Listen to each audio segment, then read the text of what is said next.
د امر بالمعروف نهي عن المنکر او شکایتونه اوریدلو وزارت او د کابل ولایت مقام په همغږۍ له دیني عالمانو، قومي مخورو، ګذر وکیلانو، سوداګرو، رسنیو مسؤلینو او ځایي اوسیدونکو سره د معروفاتو د اقامې او د منکراتو د ازالې په اړه د کابل له ولسونو سره د همغږۍ تر عنوان لاندې ناسته وشوه. ناستې ته د امر بالمعروف نهي عن المنکر او شکایتونه اوریدلو وزارت وزیر شیخ الحدیث محمد خالد الحنفي وویل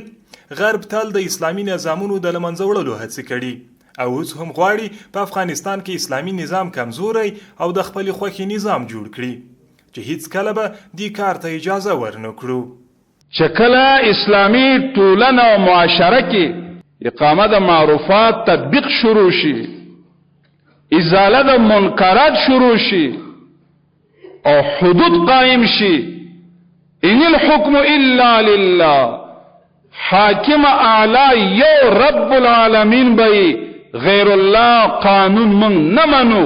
نو بیا اغیار پاسیب دغه نظام د تخریبولو د پاره مال او دولت مصرفي.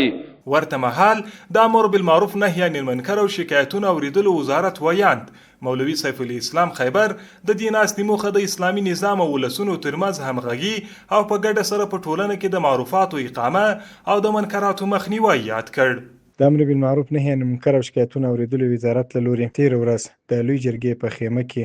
د زرګونو هیوادوالو سره لویه غونډه د منکراتو د ازالې او د معروفاتو د اقامې تر عنوان لاندې ترسره شوله.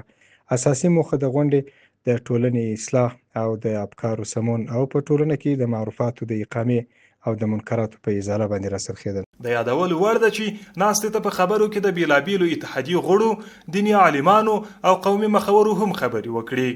او د داسې ناستو جوړول د اسلامي نظام او ولس ترمنځ د همغږۍ غوره لار وبلله. مولاي صل وسلم دائما